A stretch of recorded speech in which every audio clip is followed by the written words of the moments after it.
মৃত্যুর মিছিল থামছেই না গাজায়। মাত্র ৪৮ ঘন্টায় ইসরায়েলি বাহিনীর তাণ্ডবে গাজা উপত্যকা যেন রূপ নিয়েছে মৃত্যু উপত্যকায়। একের পর এক বিমান হামলা, বুলেট বৃষ্টি আর ছিন্ন ভিন্ন দেহ, এই ছবি এখন গাজার নিত্যদিনের বাস্তবতা। গাজার সরকারি মিডিয়া অফিসের বরাতে আল জাজিরা জানাচ্ছে, এই ৪৮ ঘন্টায় গাজার ২৬টি ভিন্ন স্থানে চালানো হয়েছে একের পর এক রক্তাক্ত গণহত্যা। প্রাণ হারিয়েছেন অন্তত ৩০০ জন ফিলিস্তিনি। শুধু বৃহস্পতিবার সকাল থেকেই মারা গেছেন ৭৩ জন।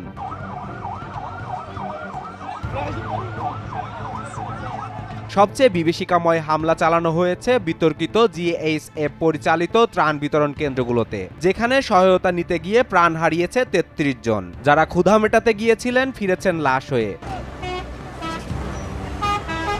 ইসরায়েলি বাহিনীর গোলাবর্ষণে দক্ষিণ গাজায় আল মাওয়াশির একটি তাঁবুতে নিহত ১৩ জন। গাজার পশ্চিমে মুস্তফা হাফেজ স্কুল, যেখানে বাস্তুচ্যুত পরিবারগুলো আশ্রয় নিয়েছিল, সেখানে হামলায় নিহত হয়েছেন ১১ জন।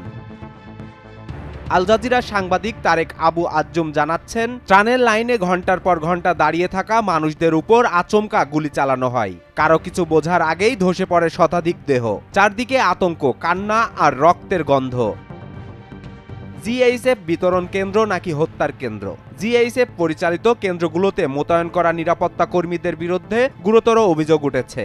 অ্যাসোসিয়েটেড প্রেস অনুসন্ধানে জানা গেছে, এইসব সেন্টারে বেসরকারি নিরাপত্তা কর্মীরা গুলি ও স্টান গ্রেনেড ব্যবহার করেছে ক্ষুধার্ত মানুষের বিরুদ্ধে।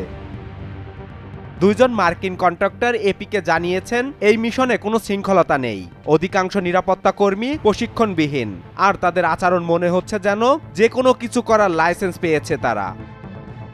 নুরোদে আল জাজিরার রিপোর্টার বলেন, জিএইচএফ শুধু ত্রাণ নয়, গাজার জনগণের উপর চাপ প্রয়োগের একটি রাজনৈতিক অস্ত্র হয়ে উঠেছে। এটি মানবিকতা নয়, বরং নিষ্ঠুরতার এক নতুন রূপ।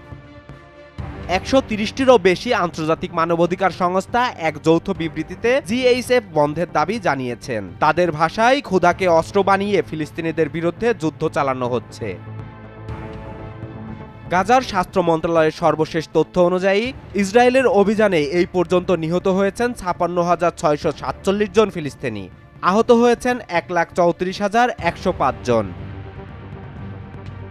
ইসরায়েলের জাতীয় নিরাপত্তা মন্ত্রী ইতামার বিন গভির স্পষ্টভাবে বলেছেন, ত্রাণ পাঠানো বন্ধ হওয়া উচিত, তাতে আমাদের বিজয় বিলম্বিত হচ্ছে। আন্তর্জাতিক মহলে চোখের সামনেই দিনের পর দিন রক্ত ঝরছে গাজায়। শিশু, নারী, বৃদ্ধ কেউ রক্ষা পাচ্ছে না। আর প্রশ্ন জেগে উঠেছে, নীরবতা, এই নিষ্ক্রিয়তা, তা কি বিশ্ব বিবেককে আজও পঙ্গু করে দিয়েছে?